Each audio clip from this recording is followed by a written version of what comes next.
Hey, what's going on? You know who it is. You know what it is. All right, you guys, peep game. I'm gonna do a quick video about this, and then I'm gonna move on to the very next subject because I'm not gonna spend my time and energy basically talking about a useless and pointless situation. At the end of the day, people gonna think what they want to think, and people gonna put out what they want to put out when it comes to this subject matter. Now, I already predicted this was gonna happen. I told you last week that Bud, anything he says, people gonna turn it and twist it and turn it into something as is worse than what it really is. Now, keep in mind, I want to put this out there. Now, keep in mind, for the last month or so, there's been a lot of talk of a possible fight between Bud versus Sean Porter. Now, Bud already said on several occasions, he said if Sean wants it and he wants it, they will sit down, they will talk, and they will make it happen. Now, once again, you got people who just don't like Bud for whatever reason. They turned it and twisting it around, turned it into, oh, he's ducking. Now, keep in mind, I could pull up the video where Sean Porter says he don't want to fight Bud because they good friends, but he's not afraid of him. Now, Kenny Porter has been very vocal. Kenny Porter wants to fight. At the end of the day, we need for Sean to officially say, I want the Bud fight. We need for Sean to officially say, I will fight Bud. I want to fight Bud.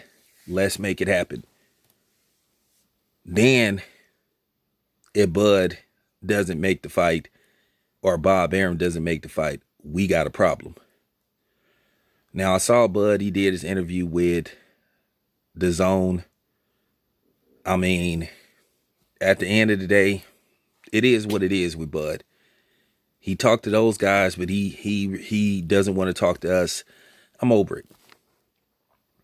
But the funny part about it is, when he goes to a PBC event, they don't even acknowledge his existence. And then you get all the excuses from the PBC nut huggers that'll say, "Oh well, it's not our job." I want y'all to listen to me closely. Anybody that say it ain't their job to promote Bud Crawford, you need to really question them and question their motives. You say you media, but you say it ain't your job to promote a fighter or promote a fight. But you constantly make videos accusing him of ducking somebody. So I just want y'all to listen to that logic. Yes, it is my job to promote Bud versus PBC fighters. And it is my job to promote PBC fighters versus top ranked fighters. It is my job to promote PBC fighters versus matchroom fighters. It is my job.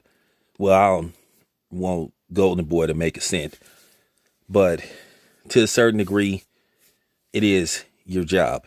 So when you hear people say that, they not making no kind of sense. I already told you I'm not jumping on I'm not doing that. I'm not jumping on the bash Bud train and none of that shit because I'm not doing it. Because at the end of the day, those people on the other side of the street been doing a lot of ducking themselves. But people come here and they want to talk about what the next dude say. I don't care what the next dude say. Keep that shit on their channel. Okay? It's been proven that there was opportunity for the dudes on the other side of the street to fight Bud. They didn't want it. They said it. Keith Thurman is on camera saying he was offered a fight with Bud. Bob Arum and Angel Garcia and Danny Garcia pretty much hinted that they was made an offer, but they didn't take it. So like I said, I'm not finna spend my time going back and forth about this situation.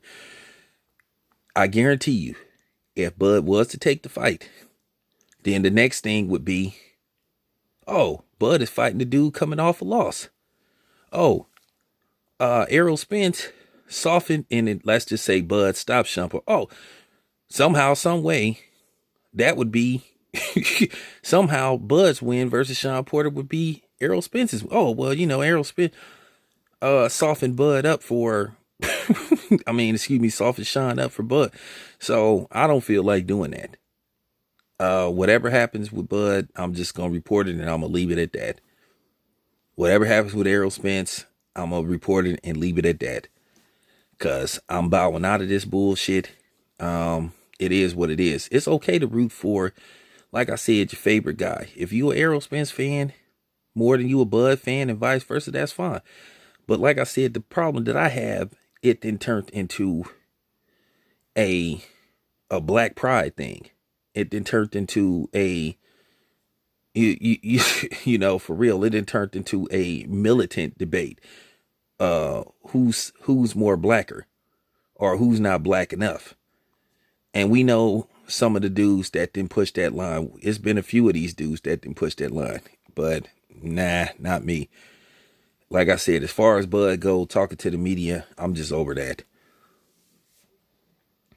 I'm just over that. It ain't no use to keep talking about that. At the end of the day, I'm not finna keep begging somebody to talk to me. I'm not finna keep like, you know, like going out of my way to prove to somebody that, hey, I'm not the enemy. That's on him. And my thing has been from the gate, I don't want people to hate Bud and I don't want people to hate Errol Spence. That's always been my stance on this whole thing. It's okay to be a fan of, you know, just like with Floyd fought Sugar Shane Mosley. You had Sugar Shane Mosley fans saying, hey, Floyd is going to get it this time. And you had people saying Floyd going to beat Sugar Shane Mosley ass. But it wasn't no black versus black thing like this Bud. Like I said, sometimes you have to wonder who the real coon and the real Sambo is in these situations when it comes to this. I'm not sneak dissing nobody. So, as I said before, I'm, you know, not sneak dissing nobody. I'm just saying it's hundreds of YouTubers that talk boss. It's a few people that's on that's pushing that line, not me. So, I told you this was going to happen. I told you this was going to happen. Like I said, I don't have a vendetta against anybody. I wish Errol Spence the best of luck. I wish Bud the best of luck. And that's all I got to say. Like I said, I'm bowing out of that for real. So this your boy Town Biz. I'm out.